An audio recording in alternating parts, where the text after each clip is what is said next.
Kompetisi La Liga mulai menunjukkan tanda-tanda kebangkitan pasca banyaknya bintang yang berbondong-bondong masuk. Selain Kylian Mbappe, La Liga juga akan mendatangkan Julian Alvarez yang sukses digaet oleh Atletico Madrid.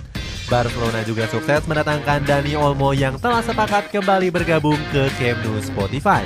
Ini menjadi keuntungan besar La Liga yang diprediksi bakal kembali menggait banyak penonton. Cetak Gol coba merangkum kembalinya persaingan ketat La Liga di musim depan sebagai berikut.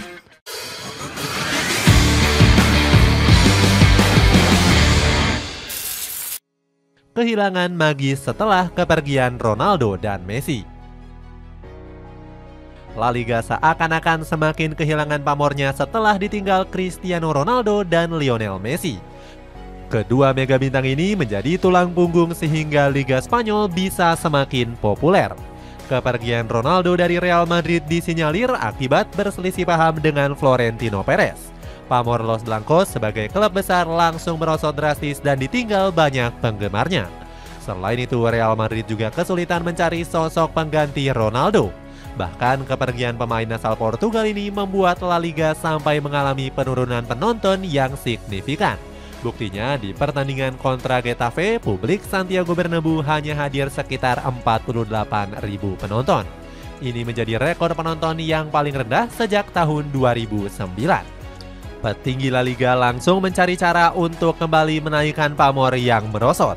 Salah satunya adalah mencari pemain muda yang bisa disandingkan dengan Lionel Messi. Cara ini sebenarnya sudah dilakukan pada saat kepindahan Neymar Junior ke PSG. Kehancuran La Liga semakin terlihat jelas setelah kepergian Luis Suarez dan Sergio Ramos. Keduanya memutuskan untuk hengkang usai mengabdi di Barcelona dan Real Madrid selama puluhan tahun. Puncaknya adalah saat Lionel Messi hengkang ke PSG di tahun 2021-2022. Javier Tebas sudah memprediksi jika La Liga bakal menurun apabila ditinggal Ronaldo dan Messi. Alhasil La Liga pun disalip Liga Inggris sebagai kompetisi yang paling sering ditonton. Pertandingan Real Madrid dan Barcelona bahkan mulai ditinggalkan dan kalah pamor dengan laga-laga kecil Premier League. Padahal dulunya El Clasico sangat ditunggu-tunggu pecinta sepak bola. Menurunnya persaingan klub La Liga. Nasib La Liga juga semakin miris akibat menurunnya persaingan antar klub. Tim besar sekelas Barcelona harus mengalami penurunan performa akibat mengalami krisis finansial hebat. Krisis ini bermula saat Blaugrana dipimpin presiden bermasalah Josep Bartomeu. Di bawah kepemimpinannya, tim Catalunya sangat boros dalam membeli pemain hingga mengeluarkan 1 miliar euro. Bartomeu memang dianggap banyak melakukan skandal kontroversi yang membuat dirinya ditangkap pihak kepolisian. Bahkan dirinya sempat bermasalah dengan sang mega bintang Lionel Messi. Gak cuma itu, Barcelona juga selalu kalah saing atas Real Madrid dalam beberapa musim terakhir. Skuad asuhan Xavi Hernandez terlempar dan pernah bermain di Liga Eropa. Bahkan di musim lalu Xavi membawa Barcelona puasa gelar untuk kedua kalinya. Gak hanya Barcelona, Atletico Madrid juga mengalami penurunan performa sejak juara La Liga di tahun 2021. Skuad Los Rojiblancos selalu gagal mempertahankan gelar karena finish di peringkat 3. Selain itu, kiprah anak tiri Real Madrid ini juga nggak begitu bagus di kompetisi Liga Champions.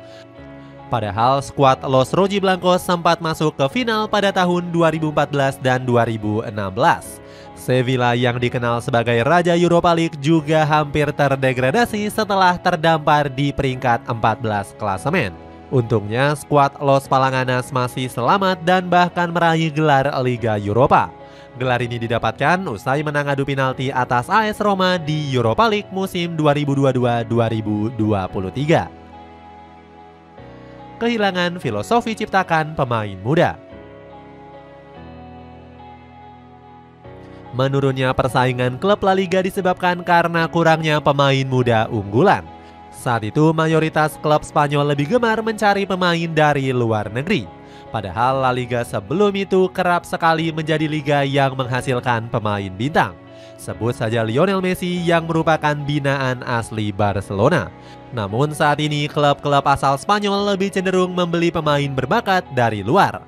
Sebut saja Real Madrid yang membeli Vinicius Junior dan Rodrigo. Kehadiran pemain asing malah membuat pemain muda lokal kehilangan esensinya. Sebelumnya, Liga Spanyol dikenal sebagai salah satu tempat pembinaan pemain muda terbaik. Akademi La Masia sering menjadi tempat lahirnya pemain-pemain hebat masa depan. Namun akhir-akhir ini Barcelona malah kesulitan mencari bibit pemain muda berkualitas. Banyak sekali bintang muda yang terkadang karirnya malah meredup saat bermain di tim senior. Ansu Fati menjadi contoh setelah dirinya kerap disebut sebagai the next Lionel Messi. Namun pemain 21 tahun ini harus kehilangan tempat utamanya bersama Barcelona. Manajemen Blaugrana bahkan sampai meminjamkannya ke Brighton karena kurang mendapatkan menit bermain. Berbenah secara besar-besaran. Tim-tim La Liga langsung berbenah besar-besaran setelah mengalami banyak kekacauan. Sebut saja Barcelona yang memecat Xavi Hernandez dari kursi kepelatihan.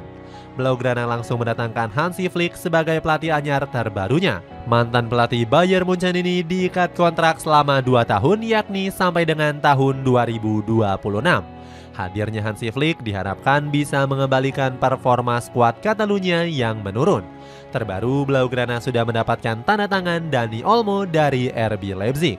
Menurut laporan dari Fabrizio Romano, tim asal kota Barcelona ini telah mencapai kesepakatan dengan sang pemain. Blaugrana harus mengeluarkan mahar sebesar 55 juta euro untuk menebus sang pemain. Pemain kelahiran Spanyol ini akan menandatangani kontrak jangka panjang dengan durasi 6 tahun. Atletico Madrid juga berbenah besar-besaran dan baru saja mendatangkan Julian Alvarez. Los Rojiblancos menebus Alvarez dari Manchester City dengan kisaran 75 juta euro. Alvarez sendiri akan menandatangani kontrak jangka panjang yakni dengan durasi 5 tahun. La Liga sendiri memang punya aturan ketat dalam mendatangkan pemain di bursa transfer. Setiap klub wajib mendaftarkan gaji pemain hingga pelatih secara transparan. Apabila melanggar, La Liga bakal menghukum klub tersebut dengan melarang membeli pemain. Tentunya hal ini bakal berpengaruh terhadap pemasukan dan juga performa para klub. Balik ketatnya persaingan La Liga musim depan. Hadirnya para bintang menjadikan La Liga kembali menjadi kompetisi yang paling disorot.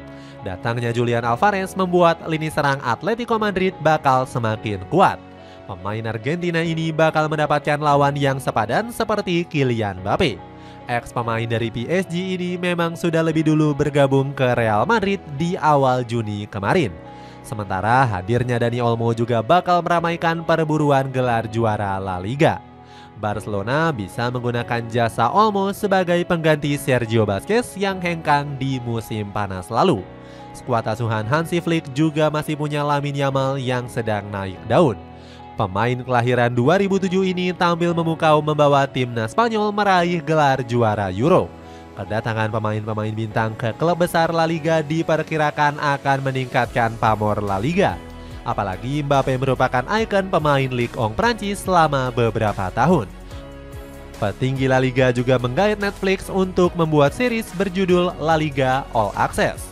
Gak heran La Liga menjadi kompetisi top pertama yang dibuat seri dokumenter. Series ini sendiri sudah tayang pada akhir bulan Juli kemarin. Sebelumnya F1 juga sudah menggait Netflix untuk membuat series dokumenternya sendiri. Hal ini dinilai berhasil untuk meningkatkan jumlah penonton F1. Saking suksesnya series Drive to Survive di Netflix, film dokumenter ini sampai punya 6 season dan masih berlanjut. Series dokumenter ini diharapkan bisa menjadi salah satu tumpuan La Liga untuk meningkatkan pamornya. Apalagi Netflix adalah salah satu platform terbesar di dunia. Itulah ulasan kembalinya persaingan ketat La Liga di musim depan. Bagaimana pendapatmu? Apakah dengan datangnya Julian Alvarez dan Dani Olmo mampu memberikan persaingan ketat kepada Real Madrid yang diklaim superior dengan hadirnya Kylian Mbappe? Coba tulis pendapatmu di kolom komentar di bawah ini.